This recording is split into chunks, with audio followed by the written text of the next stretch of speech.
ಪುಸ್ತಕಗಳು ಅಂದರೆ 2024ರಲ್ಲಿ ಪರಿಷ್ಕರಣೆಗೊಂಡಿರ್ತಕ್ಕಂಥ ಈ ಒಂದು ಪುಸ್ತಕದ 2ನೇ ಪಾಠ 6ರಿಂದ 14ನೇ ಶತಮಾನದ ಭಾರತ.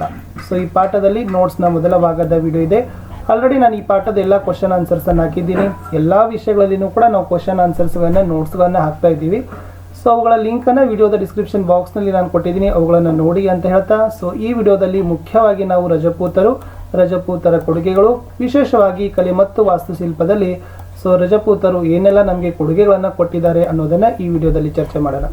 ಸೊ ಒಂದ್ಸರಿ ನೋಡಿದ್ರೆ ನಿಮಗೆ ವಿಷಯ ಕ್ಲಿಯರ್ ಆಗ್ತದೆ. ಸೊ ಆಗದೇ ಇದ್ರೆ ಪದೇ ಪದೇ ಅವುಗಳನ್ನು ನೋಡಲಿಕ್ಕೆ ಮಾತ್ರ ಮರಿಬೇಡಿ ಅಂತ ಹೇಳ್ತಾ ನೋಡ್ಕೊಂಡು ಬರೋಣ ರಜಪೂತರ ಬಗ್ಗೆ ಏನೆಲ್ಲ ಇದೆ ಅಂತಕ್ಕಂಥದ್ದು. ಸ್ನೇಹಿತರೆ, 6ರಿಂದ 14ನೇ ಶತಮಾನದ ಅವಧಿಯಲ್ಲಿ ಭಾರತದಲ್ಲಿ ಅನೇಕ ಮನೆತನಗಳು ಆಳ್ವಿಕೆ ಮಾಡ್ತಾರೆ.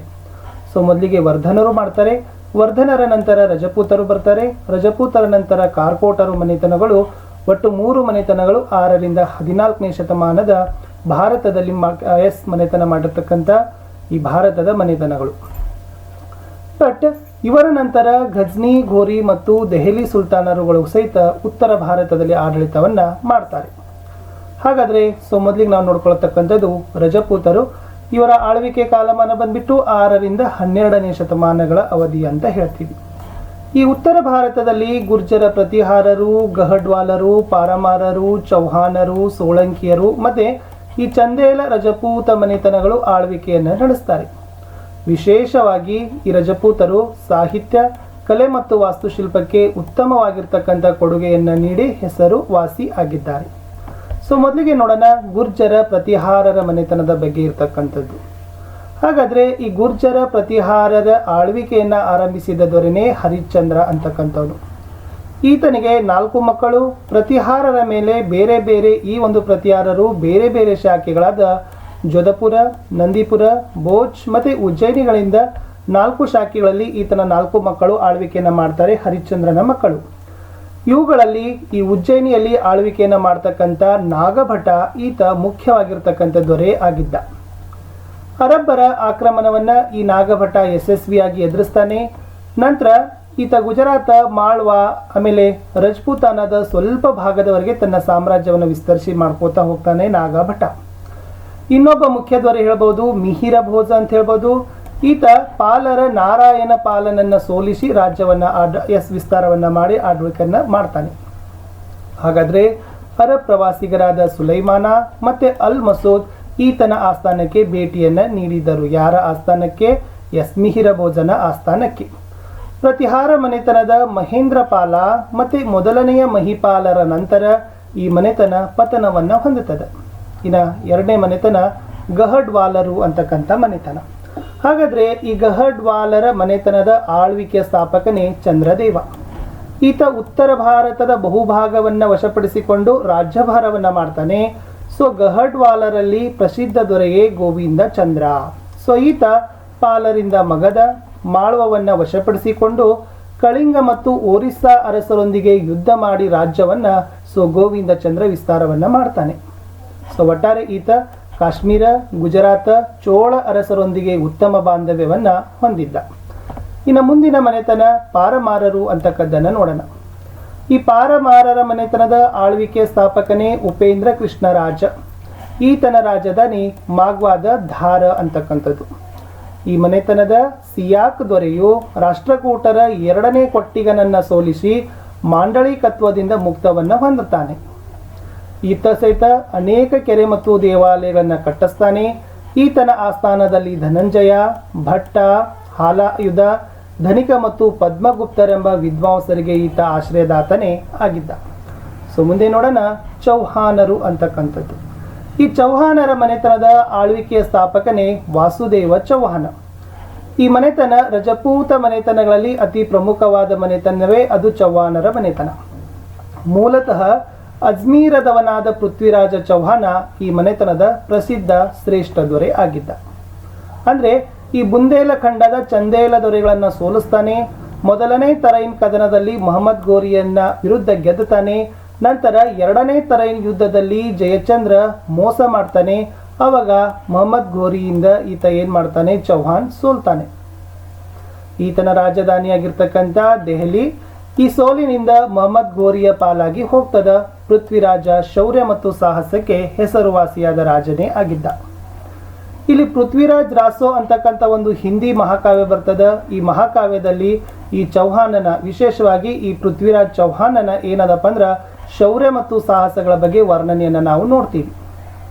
ಇವನು ತೆಗೆದುಕೊಂಡ ಕೆಲವು ತಪ್ಪು ನಿಲುವುಗಳೇ ಈತನ ಅವನತಿಗೆ ಕಾರಣವಾಗಿ ಬಿಡ್ತದ.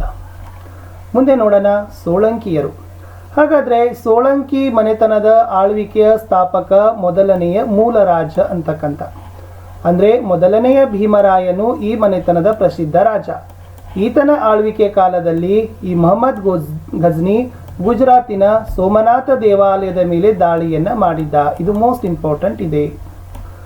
ಗಜ್ನಿ ದಾಳಿ ತಡೆಯುವಲ್ಲಿ ಭೀಮರಾಯ ವಿಫಲನಾಗ್ತಾನೆ. ಅಧಿಕಾರ ತನ್ನ ಪುತ್ರ ಕರ್ಣದೇವನಿಗೆ ಕೊಡ್ತಾನೆ.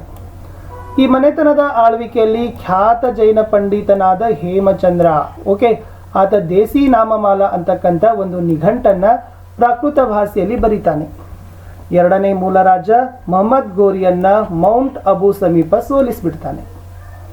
ನಂತರದಲ್ಲಿ ಈ ಅಲಾವುದ್ದೀನ್ ಖಿಲ್ಜಿ, ಈತನ ದಂಡನಾಯಕರಾದ ಉಲೂಫ್ ಖಾನ್ ಮತ್ತು ನುಸ್ರತ್ ಖಾನ್ರು ಕರ್ಣದೇವನನ್ನ ಸೋಲಿಸ್ತಾರೆ. ಈ ಪ್ರಾಂತ್ಯವನ್ನ ಅವರು ವಿಲೀನವನ್ನ ಮಾಡಿಕೊಳ್ತಾರೆ. ಮುಂದೆ ನೋಡೋಣ ಚಂದೇಲರು. ಪಾರಮಾರರ ಪತನದ ನಂತರ ಚಂದೇಲರು ರಾಜ್ಯವನ್ನ ಸ್ಥಾಪಿಸ್ತಾರೆ. ಈ ಅಂಶದ ಆಳ್ವಿಕೆ ಸ್ಥಾಪಕನೇ ನನ್ನೂಕ ಅಂತ ಹೇಳ್ತೀವಿ. ಇವರು ಪ್ರತಿಹಾರರ ಮಾಂಡಲಿಕರ ಆಳ್ವಿಕೆಯಲ್ಲಿ ಇದ್ರು. ಡಂಗ ಈ ಅಂಶದ ಪ್ರಸಿದ್ಧ ರಾಜ.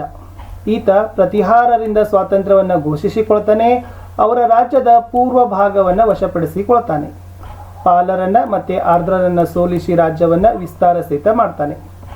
ಈ ಹಿಂದೂಶಾಹಿ ರಾಜ ಜಯಪಾಲನಿಗೆ ಮುಸ್ಲಿಮರ ವಿರುದ್ಧ ಸೈನಿಕ ನೆರವು ನೀಡ್ತಾನೆ. ಮಹಾರಾಜಾದಿರಾಜ ಅಂತಕ್ಕಂಥ ಬಿರುದನ್ನ ಸಹಿತ ಈತ ಪಡಿತಾನೆ. Most important. ಈ ಮನೆತನದ ಅವಧಿಯಲ್ಲಿ ಭವಭೂತಿ ಸಂಸ್ಕೃತದಲ್ಲಿ ಮಾಲತಿ ಮಾಧವ ಮೊದಲನೇ ಕೃತಿ, ಎರಡನೇದು ಉತ್ತರ ರಾಮಚರಿತ, ಮೂರನೇದು ಮಹಾವೀರ ಚರಿತ ಅಂತಕ್ಕಂಥ 3 ಗ್ರಂಥಗಳನ್ನ ಭವಭೂತಿ ಸಂಸ್ಕೃತ ಭಾಷೆಯಲ್ಲಿ ಬರಿತಾನೆ. ಡಂಗ ದೊರೆ ಸ್ವತಃ ವಿದ್ವಾಂಸನಾಗಿದ್ದ. ಹಲವು ವಿದ್ವಾಂಸರಿಗೆ ಆಶ್ರಯದಾತನು ಕೂಡ ಈ ಡಂಗರಾಜ ಆಗಿದ್ದ. ಈ ರಾಜ್ಯವನ್ನ ಮುಂದೆ ಏನಾಗ್ತದಪ್ಪ ಅಂತಂದ್ರೆ ಈ ಖಿಲ್ಜಿ ಸುಲ್ತಾನರು ಗೆದ್ದುಕೊಳ್ತಾರೆ. ರಜಪೂತರ ಅರಸರಲ್ಲಿನ ಪರಸ್ಪರ ದ್ವೇಷ, ಐಕ್ಯತೆಯ ಕೊರತೆಯಿಂದ ಈ ರಜಪೂತರ ಆಳ್ವಿಕೆ ಅಂತ್ಯಗೊಳ್ಳುತ್ತದೆ. ಅವರ ದ್ವೇಷ ಮತ್ತು ಏಕತೆಯ ಕೊರತೆಯೇ ಅವರ ಅವನತಿಗೆ ಮೂಲ ಕಾರಣ. ಹಾಗಾದ್ರೆ ಇಷ್ಟೆಲ್ಲ ಇನ್ನ ಅರಸರ ಬಗ್ಗೆ ನೋಡಿದ್ದೀವಿ. ಇನ್ನ ಕೊಡುಗೆಗಳು ಸಹಿತ ಸ್ವಲ್ಪ ನೋಡ್ಕೊಂಡು ಬರೋಣ. ಮುಖ್ಯವಾಗಿ ರಜಪೂತರು ಕ್ಷತ್ರಿಯರಾಗಿದ್ದರು, ವೀರ ಶೂರ ಯೋಧರು ಆಗಿದ್ರು. ಇವರ ಸಮಾಜದಲ್ಲಿ ಸತಿ ಮತ್ತು ಜೋಹರ್ ಅಂತಕ್ಕಂಥ 2 ಅನಿಷ್ಟ ಪದ್ಧತಿಗಳು ಅಸ್ತಿತ್ವದಲ್ಲಿ ಇದ್ವು. ಇವರು ಸ್ವಯಂವರದ ವಿವಾಹ ಪದ್ಧತಿ ಸಹಿತ ಈ ರಾಜಮನೆತನದಲ್ಲಿ ರೂಢಿಯಲ್ಲಿತ್ತು. ರಜಪೂತ ಸ್ತ್ರೀಯರು ಸ್ವಾಭಿಮಾನದಿಂದ ಕೂಡಿದವರಾಗಿದ್ದು ಅತ್ಯಂತ ಧೈರ್ಯಶಾಲಿ ಹೆಣ್ಣು ಮಕ್ಕಳೇ ಆಗಿದ್ರು. ಇವರು ಸಹಿತ ಇವರ ಕಾಲದಲ್ಲಿ ಸಾಹಿತ್ಯ, ನೃತ್ಯ, ಸಂಗೀತ, ಚಿತ್ರಕಲೆ, ಕಸೂತಿ ಕಲೆಗಳಲ್ಲಿ ಈ ಮಹಿಳೆಯರು ಸಹಿತ ಪರಿಣಿತರೇ ಆಗಿದ್ರು. ಇವರ ಕಾಲದಲ್ಲಿ ಭೋಜ, ಮುಂಜ ಅಂತಕ್ಕಂಥ ರಾಜರೆಲ್ಲರೂ ಕೂಡ ಇವರು ಸ್ವತಃ ವಿದ್ವಾಂಸರಾಗಿ ಹಲವು ವಿದ್ವಾಂಸರಿಗೆ ಆಶ್ರಯದಾತರೇ ಆಗಿದ್ರು. ಇಲ್ಲಿ ಮುಂಜ ರಾಜನು ಪದ್ಮಗುಪ್ತ ಮತ್ತೆ ಹಲಾಯುಧ ಎಂಬ ಕವಿಗಳಿಗೆ ಆಶ್ರಯವನ್ನು ಕೊಟ್ಟಿದ್ದ ಮುಂಜ. ಭೋಜರಾಜನ ಕಾಲದಲ್ಲಿ ಶಾಂತಿಸೇನ, ಪ್ರಭಾಚಂದ್ರ ಸೂರಿ, ಘನಪಾಲ ಅಂತಕ್ಕಂಥ ಜೈನ ಪಂಡಿತರು ಆಶ್ರಯ ಪಡೆದಿದ್ರು. ಹಾಗಾದ್ರೆ ಇವರ ಕಾಲದಲ್ಲಿರ್ತಕ್ಕಂಥ ಮುಖ್ಯ ಕೃತಿಗಳು ಜಯದೇವನ ಗೀತಗೋವಿಂದ, ಭಾರ್ವಿಯ ಕಿರಾತಾರ್ಜುನಿ, ಮೃತಹರಿಯ ರಾವಣವಧ, ಮಹೇಂದ್ರ ಪಾಲನ ಕಾವ್ಯ ಮೀಮಾಂಸೆ. ಇವು 4 ಮೋಸ್ಟ್ ಇಂಪಾರ್ಟೆಂಟ್ ಆಗಿರ್ತಕ್ಕಂಥ ಕಾವ್ಯಗಳೇ ಆಗಿತ್ತು. ಇನ್ನು ನಾಟಕಗಳು ಸಹಿತ ಕಡಿಮೆ ಇಲ್ಲ ನೋಡಿ. ರಾಜಶೇಖರ ಈತ ಬಾಲರಾಮಾಯಣ ಮತ್ತು ಕರ್ಪೂರ ಮಂಜರಿ ನಾಟಕ ಬರೆದ. ಭವಭೂತಿ ಮಹಾವೀರ ಚರಿತೆ ಮತ್ತು ಉತ್ತರ ರಾಮಚರಿತೆ ನಾಟಕ ಬರೆದ.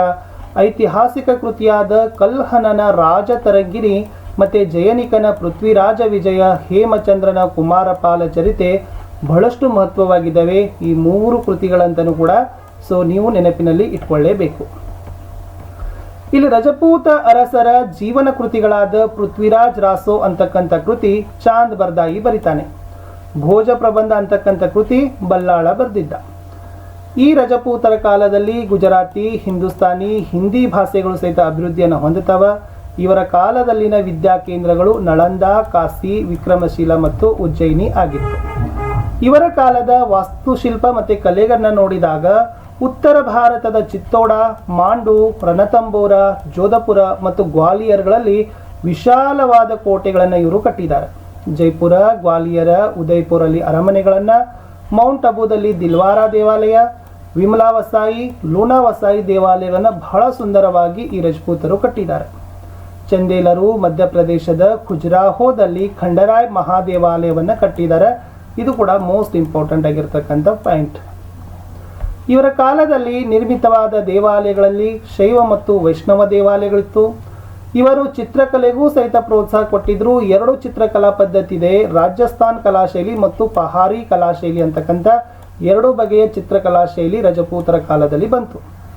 ಮೇವಾರ, ಬಿಕಾನೇರ್, ಜೋಧ್ಪುರ್, ಜೈಸ್ ಮತ್ತು ಬುನಿಗಳಲ್ಲಿ ಈ ರಾಜಸ್ಥಾನ್ ಶೈಲಿಯ ಚಿತ್ರಕಲೆಗಳನ್ನು ನಾವು ಏನು ಮಾಡ್ತೀವಪ್ಪ ಅಂತಂದ್ರೆ ನೋಡ್ತೀವಿ ಅಂತಕ್ಕಂಥದ್ದು ಇತ್ತು. ಇಷ್ಟು ನಾನು ನಿಮಗೆ 6ರಿಂದ 14ನೇ ಶತಮಾನದ ಭಾರತದಲ್ಲಿ ಈ ರಜಪೂತರ ಬಗ್ಗೆ ಎಷ್ಟಿತ್ತಲ್ಲ ಅಷ್ಟೆಲ್ಲ ನಾನು ಕವರನ್ನು ಮಾಡಿದ್ದೀನಿ. ಸೊ 1-2 ಸರಿ ನೋಡಿದ್ರೆ ಖಂಡಿತವಾಗಿ ನಿಮ್ಗೆ ಏನಾಗ್ತದೆ, ವಿಷಯದ ಅರಿವು ಆಗ್ತದೆ.